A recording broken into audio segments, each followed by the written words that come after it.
2016, when I wrote this, 310 troops came down the ramp from Gate 6 to our applause and welcome home. Many of the faces showed they were really happy for the thanks and the welcome. One major came up to myself and a brand new greeter and reiterated her gratefulness. Many of us, she said, are scattered reservists and National Guard, and we don't get an official welcome home, so this is it for us. Oh, I thought about how glad I was that the Maine Guard units and many others get a proper welcome when they return from deployment.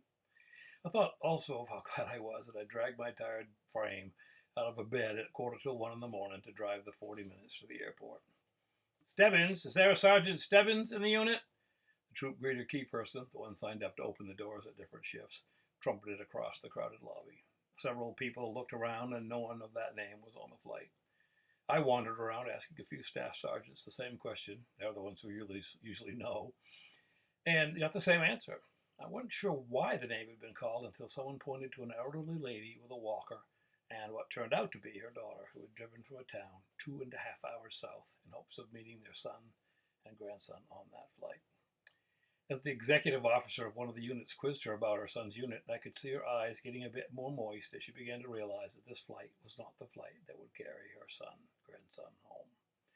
One of the greeters took her to flight services to see if there were any other flights coming in, and with a big sigh she learned that there were none. They stood there sad and wide-eyed, and now the questions had been answered.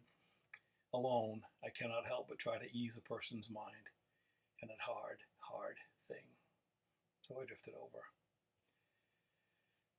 Last time he came through here on his way to Iraq, I missed him. Didn't know he was in Maine till he was on the ground, she continued. I hope that this flight, and I don't know how they knew about this flight, was the one that would I'd be seeing him on, as he has a welcome home ceremony in his base at 2 this afternoon. She spoke of her son and grandson and the fact that she wouldn't be able to see him till he got leave several months from now. Grandma said, she worked all day yesterday, drove here, and has to go back and work today as well.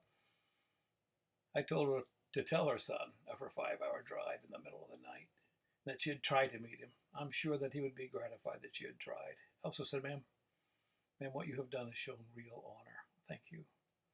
Grandma said, at least there's no traffic tonight. We drove all the way and never met one car. I admonished them, as people tend to do, to drive safely, and then watched a bit sadly, really, as the pair silently shuffled off for the long ride home. I know that if I found out my mom or grandma had driven 5 hours round trip just on the chance of seeing me, I'd be really honored. I know that I was sad for this dear mom and grandma, yet somehow also felt a sense of pride that there are still moms and grandmas out there willing to make sacrifices for their sons and daughters who are making sacrifices for us. I hope you had a safe ride home, ma'am. Thank you so much for demonstrating real love for a brother I never met. P.S. Stebbins is not his real name.